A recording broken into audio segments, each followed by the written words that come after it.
CATV is proudly presented by Toyota. Is that a worthwhile exercise, Brad? Yeah, absolutely. Any time when you get to put yourself under pressure, it was good. It wasn't ideal, of course. Everyone's waiting around for the rain to stop, and the same thing happened in Port Elizabeth. So I guess everyone was probably looking to play. Conditions weren't ideal, but it was a pretty good game of cricket. So everyone got something out of it for sure. That last over started, what was running through your mind? Had to get the ball over the fence a couple of times. That was what I thought, that I got to find the boundary twice to win the game. So I was waiting for them right opportunities. So if they came, then it was hopefully I'd get them, and if it didn't, that's the way cricket works. But luckily, fortunate for me, got a couple, and ended up quite well. And personally for me, it was rather enjoyable because it was just good to get out there and have a hit. Come all the way over to South Africa, you want to play cricket, so you don't want to get washed out, and the forecast's not great in Pretoria either. So just good to get a game of cricket in, have some fun, and play for Australia again. It was great. Russell, Domingo, their coach, mentioned that both skippers were pretty happy to call the game off given the service. How did you find it? I thought the surface was, it was a 50-50 call. The problem is you're leading up to a one-day tournament, or a 2020 tournament, which is pretty important, and both sides are probably worried about injuries and what can happen. But you're here to entertain, and T20 is about entertaining, and the crowd's here, and we were all happy to get out there and put on a show, and that was the case. So it was things weren't ideal, but sufficient enough. It was a 700 contest. You must feel that the way you guys, or the way you in particular played those last few overs in that pressure situation is probably going to be the sort of stuff that'll be replicated.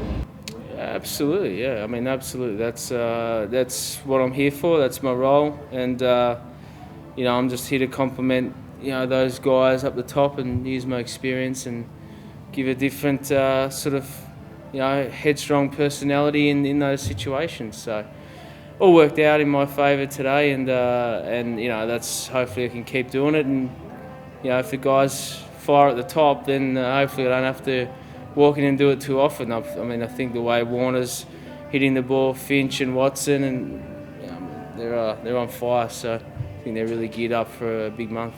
Last time the international club, you can remember a batting order with so many big hitters. No, I think we were joking in the dressing room with Hodge. We were watching the game where Australia got beat by Zimbabwe, and that was probably the last time that we actually might have taken the field together in South Africa. So it was good fun to get back. We played a lot and toured a lot. Same with Hodge, and in this side, it's been structured exactly for that reason. The hits just keep on coming, and there's a lot of power hitters, and that's exactly the way I think Darren Lehmann wanted to structure up the side. So it looks like it's a pretty decent side.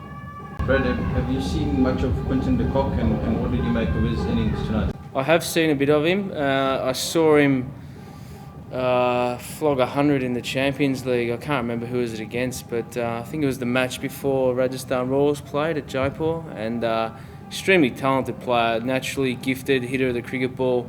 He's got a nice, good swing of the cricket bat, and he looks a talent for the future, definitely. Anyone that hits a cricket ball like that's got some skill, and he's definitely jam-packed full of skill.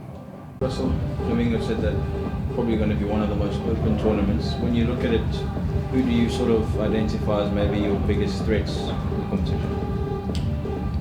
Look, no, I'm not sure. No idea, really. I think till you get over there and see the conditions, I don't think you can really sum up who's going to be a threat.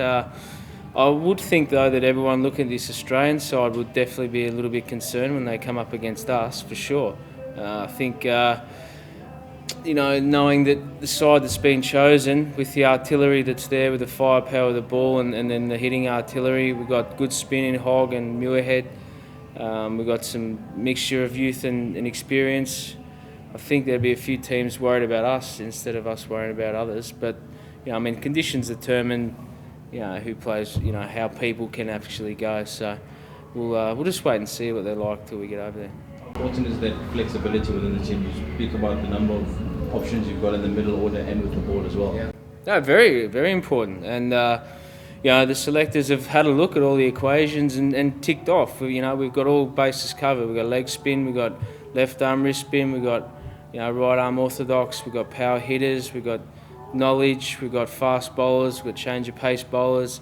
If we can get James Faulkner back up and running, then adds another dangerous sort of low order hitter and an extremely talented bowler. So there's a lot of good signs there for us. So we just got to keep the momentum going. We played well against England, and we're just trying to keep the same momentum as Australia's had for a good 8 or 9 months.